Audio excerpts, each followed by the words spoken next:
Hi, this is Mr. Dave with the National Museum of Nuclear Science and History. Welcome to Nuclear Science Week. We've got a little demonstration here that we're going to be doing called a Rutherford board simulation. If you want to follow along, we do have a link that you can download the instructions for this one. It's got the instructions, got a little background. The pieces we have right here are in a limited supply kit that we will have at the museum for Nuclear Science Week, but really they're things that you can use at home. The things that we're going to need for this demonstration are going to be a board. Now you'll see we used a whiteboard. Reason being, you can write on it and wipe it off, but if you're at home and you've got a piece of cardboard, that'll work because you can mark on that cardboard, or you can put a piece of paper over the cardboard and use that for marking. So really, we have a board. You're going to need a nice flat surface. On the other side, we put a little bit of Velcro. Okay, this Velcro is going to be for these blocks, these shapes. So I may say shapes, I may say blocks, but I'm always referring to these guys. Now, what you're going to want with your blocks or with your shapes are a flat edge or a flat side on two sides. So what you're going to want for your blocks are a flat side on two sides. Okay, that can be a square. We've got a square. We've got a little cylinder, and we have a triangle. Okay, so you're going to want to use these normal shapes because they're going to be the easiest to recognize when you're doing this demonstration. So we put the Velcro. We've got some Velcro on the top of these. You can use poster putty if you want, or a piece of chewed gum, anything like that that you want. But what you're want to be able to do is to stick it to the bottom of your board. So you can take it right back off nice and easy, and you can exchange those shapes. Now, when you're putting these shapes on, you don't always have to put them parallel to your board. You can put them at an angle, and that may provide a little bit more of a challenge. Okay, so see, I've got this stuck on there. The reason I'm going to want that stuck on there is that's going to be the bottom of our board.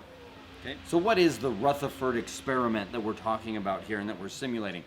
Well, Geiger and Marsden were in the Rutherford laboratory, and they were shooting positively charged alpha particles through sheets of foil. Okay, now these are tiny, tiny little things already, and what they were finding out was, as they were firing these particles through the foil, sometimes, usually, they would go right through. But occasionally, they would bounce back. Or they would be refracted and go in a different direction. So they knew if sometimes they were hitting something, that there had to be something there. And so this is kind of how they came to discover the nucleus, or the center of the atom. And so we're simulating that here by saying, okay, I see this board, and I know there's probably something under there, but how would I decide what was under there and what size and what shape it was? So what we're doing is we are doing this Rutherford board simulation, and we're going to do it with little marbles. Okay, we got these little bitty marbles, and we are going to roll these marbles underneath this board. Now, I already know what shape's under there.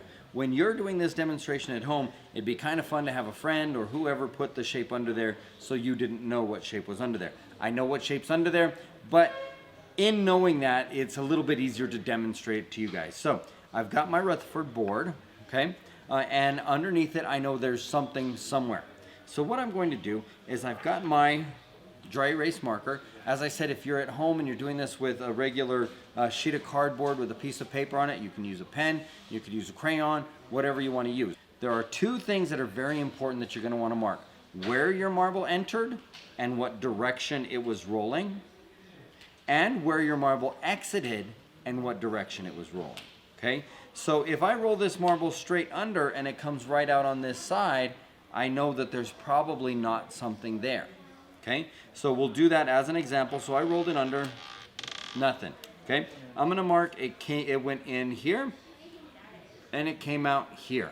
Okay, now we can see that I drew that little line to say, okay, well, this was the direction that that one went. So what if I rolled it a little more, toward the center? Okay, now we see here that it went in this direction, but then it came out this direction. Okay, so I can estimate that it probably hit something if you see those two lines there, it probably hit something about right here. Okay? Now, I'm going to take it, I'm going to roll it under again. Nothing. So I know that it went straight in here and straight out here, so I can estimate there's nothing there. We know that there's nothing here, but wait a minute, something's happening in the middle here. So if I were to roll it under again, oh, I rolled it over just a little bit, and we notice that I've got our in here and our out here, so we're also hitting something right here, okay, as we follow that line along. Now, with our marbles, we're saying, okay, well, maybe there's some kind of shape here. I can say, okay, I've probably got a line right here because of the way that it hit it. So let's go at a different direction. So if we went in here, see, I went in straight here, but then it came out here, okay? So now I know, oh, well, we're in fact hitting something at this point here. Okay, so you can tell if you keep going here. Well, let's see if I went from this side. Oh, so I went this way, went in this way, came out here. I'm probably hitting this same edge. And if we were to go from the other side, I went in here and I came out here. So if we go this way and this way, oh wait, we're hitting something here. Okay, so I can estimate that there's something there. Now, what if this was a triangle? This could very well easily be a triangle. So I'm going to want to fire in some from this side. Now when I rolled it in here, I came out here. So that means when it went in, it had to hit something here. Okay, so now I know I've got three sides there. Let's see what happens when I go this way. Oh, that one got reflected almost back in that same direction. So I can estimate I've got something here. So my estimation would be that I've got a square in the center of this shape. And that was the same thing that was happening when they were working in Rutherford's lab and they were firing through that gold foil. They were saying, okay, well, there's nothing here, there's nothing here. Oh, there's something there, there's something there, there's something there, and then there's nothing here. So this Rutherford board demonstration or simulation can show you, in fact, if I look, yep, I got a block right on the other side.